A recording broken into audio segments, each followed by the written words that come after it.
2002, Fort Bragg, North Carolina. OTC, House of Horrors. Sweat poured down Will's spine as he grunted in frustration. The black monster tire he dragged dug deeper in the sand pit as his charred fingers almost lost their grip. Quit. Nope. He pulled even harder, launching it onward behind his screaming legs. Again, the bearded casual member scolded him. Will turned to look up at the man who oversaw his torture. In turn, the man just casually stared at him, then waved him off. In stark contrast to Will's duty uniform and full kit, which consisted of desert camel fatigues, body armor, and weapon, the cadre member wore a gray button-down collared shirt and cargo pants. Finally, on his feet, he sported a pair of dirty black GSG-9 assault boots to run the candidates through their drills every day. He looked comfortable to a struggling Will, who continued on with his punishment. Of course, Will had screwed up in the kill house and went the wrong direction as point man. Why? He asked himself rather simply. Then he shook his head. The only answer was fatigue. Yes, he was indeed tired. His mistakes were showing themselves at the worst possible moment.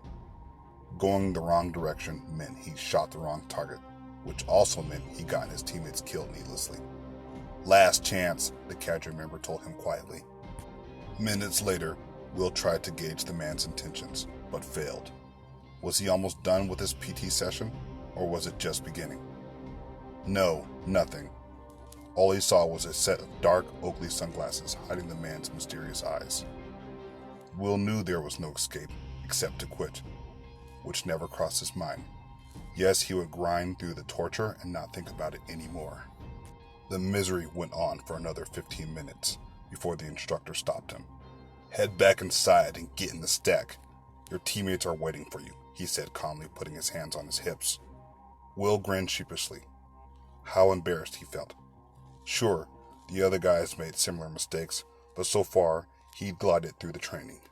Now Will doubted himself, but he kept moving, daring himself to go on for another minute or two. He rejoined Randall and the other trainees at the front of the stack and prepared his M4 carbine.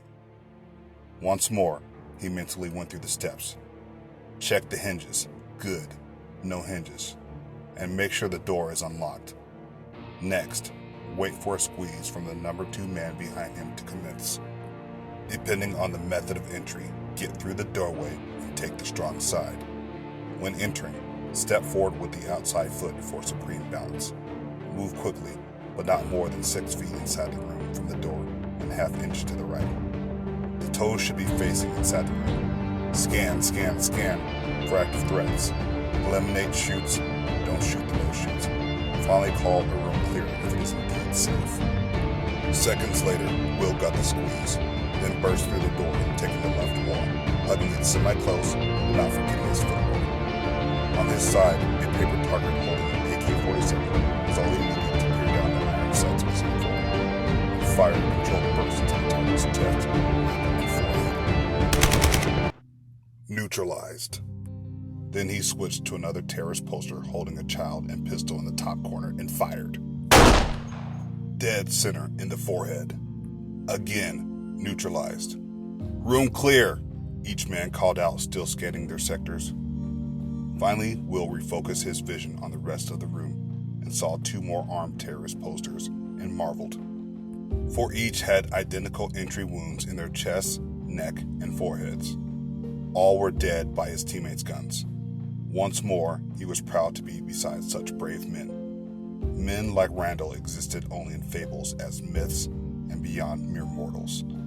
Guys who were willing to do bad things to bad people and save the oppressed. But then there was doubt. At times, Will loathed the idea of self-worth. But in this case, he didn't feel like he belonged. Sure, his storied Ranger career spoke for itself. But then again, he always struggled with his image. Maybe both Will's parents abandoning him as a child led him to this very moment. A secret world staged to effect change in unknown quantities drew men greater than him to try out for the unit. But in the end, none of them made it. Why had he?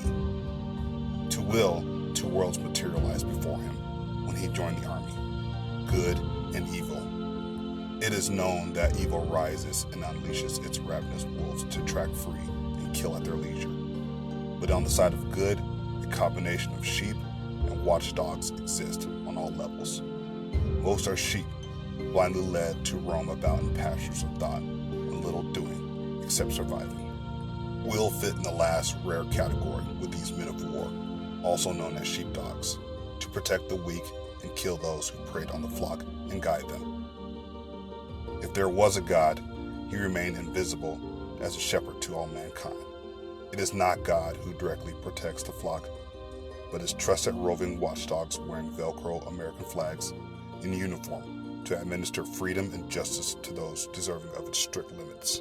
Will prepared another magazine in good faith. No more stupid mistakes, and the day was just beginning. He decided to start from here and forget the recent past. In fact, it was dead, just like those paper targets from 2 minutes ago. For the first time in OTC, Will felt confidence pervade his ability to do his job. Kill all doubt and wrestle any negativity into submission. Crush the competition. What competition? The only animal standing in his way on a daily basis was the face he stared at in the mirror when he shaved.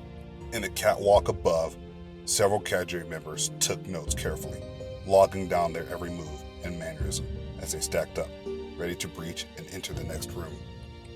Any weakness? None. The cadre hounded after to see if Will and any other student showed signs of cracking in fear. Another iteration as number 2 man behind Randall. Will gave his teammate a quick squeeze. They charged into the next room filled with new targets and hostages. The day had begun anew. Will would crush anything thrown at him from here on out. In the end, he and Randall would make the team. This is a quick note from me, the author, Christopher Robinson. All characters are fictitious and only meant to show how an operator may complete his training day. Once again, thank you to all the men and women who've served in our armed forces. Please stay tuned for more.